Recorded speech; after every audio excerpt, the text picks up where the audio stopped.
What does kransekake have to do with potatoes? It might be more than you think. Let's dig in.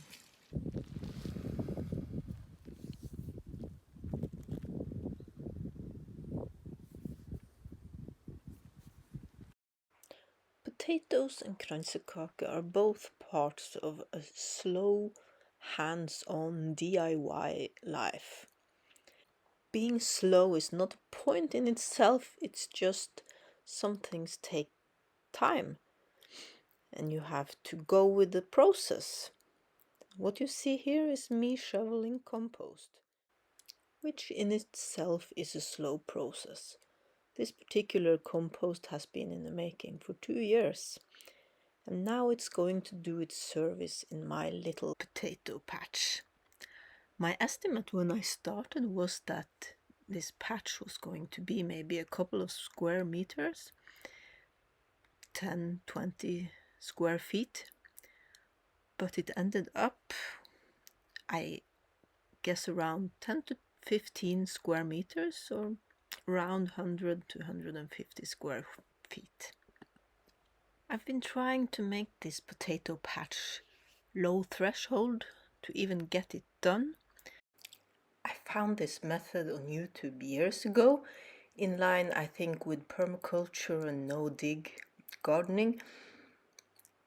I just scratched the surface a bit, removed plants and lumps, made it somewhat even, level, and then I lay the potatoes out directly on the ground and cover them with compost, which is what you see me do here. I was very anxious about how is this going to go? Is this method going to work?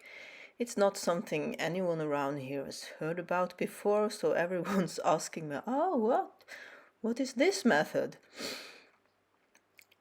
I'm recording this the 8th of August, so I will still have to see how it goes.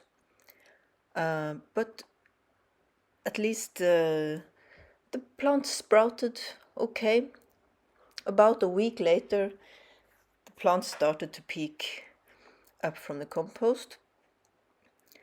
I don't quite remember, but at a couple of occasions I've mounded the potatoes. That activity has several names, but one of them is mounding. When you use soil, the earth, you scrape soil up around the plants, up around the stem.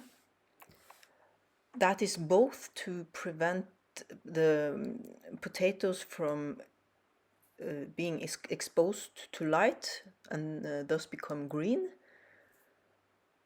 Then they will not taste very good. And I read that it's also to get a bigger crop somehow.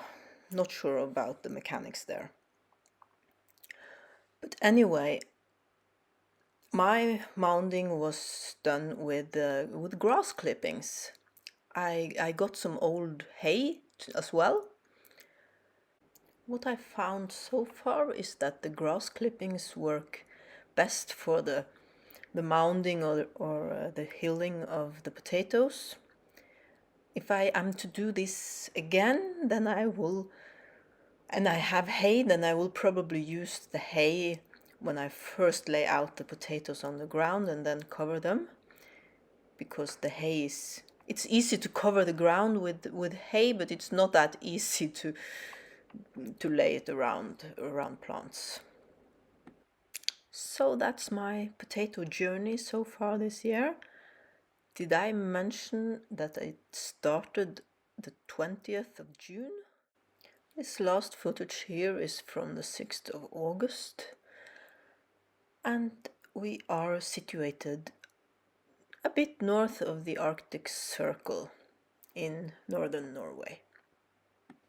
Now I would love to finish with some wise words about potatoes and meanings of the potatoes and combine it all with kransekake, which is the name of my channel.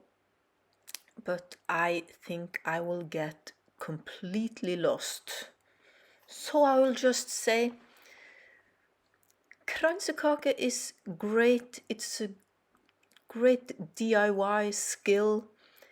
It's great to keep you grounded and connected in dialogue with the ingredients of your food or your cake, as that is. And if I was to choose, I would choose potatoes over kransekake, obviously, because potatoes, they just, kransekake is a cake, it's a snack.